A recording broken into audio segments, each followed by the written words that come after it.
The island of Sodor is surrounded by beautiful blue sea. It has fields of green and sandy yellow beaches. There are rivers, streams, and lots of trees where the birds sing.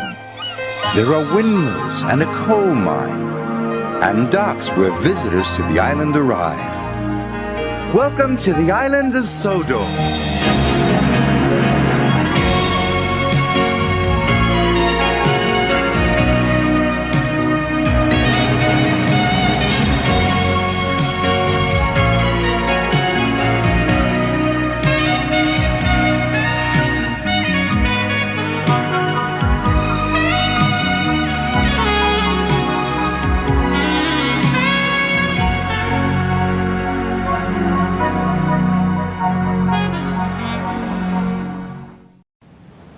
It was a beautiful night on the island of Sodor.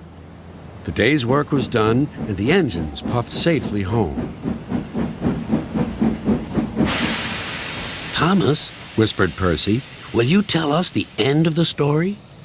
You mean the one about Duke, the lost engine? Exactly, said Henry. But please remind us of the story so far. So Thomas began, and here is the rest of the story he told. Duke was old and lived with two young engines called Stuart and Falcon. They teased Duke and called him Grandpuff, but they were happy together.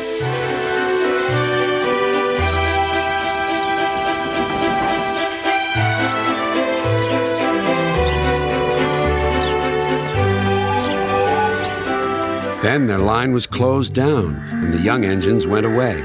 Duke was left alone in the shed. He went to sleep, and everything around him changed. But Duke was never forgotten.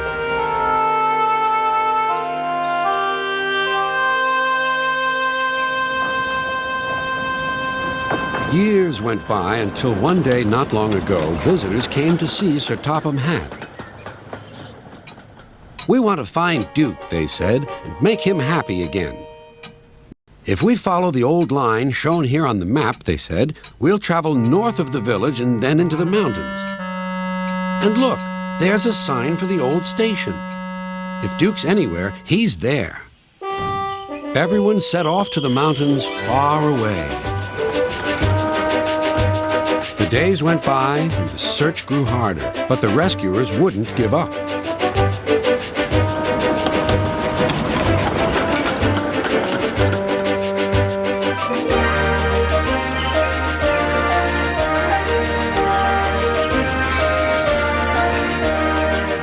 "Let's go this way," they said.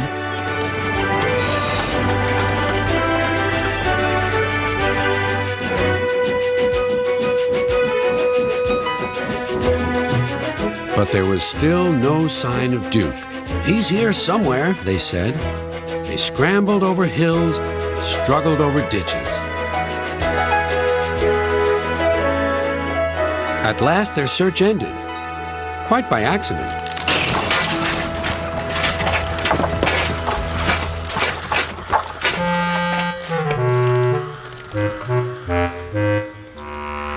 "We've found him! We've found our Sleeping Beauty!" "Excuse me," inquired Duke. "Are you a vandal? Driver told me vandals break and smash things." "Bless you, no," laughed the rescuers.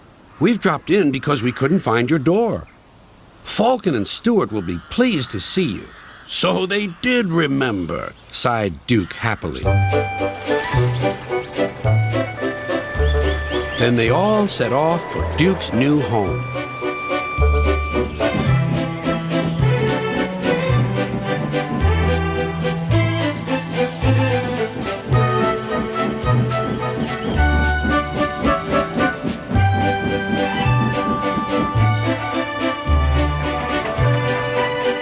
Stuart and Falcon were ready with a big welcome. "He's here," they whispered. "Shh, shh." "You woke me up," grumbled Duke. "In my young days, engines were—" "Seen and not heard, Grandpuff. We know. We'll all be back to work tomorrow. We're glad you've come back. We can keep you in order now." "Keep me in order? Be off with you." Impudent scallywags. But Duke's old eyes twinkled, and for the first time in years he smiled as he dozed in the sun. And that, said Thomas, is the whole story. Did you like it? Yes, indeed, agreed the engines, especially the happy ending. And soon they were all asleep too.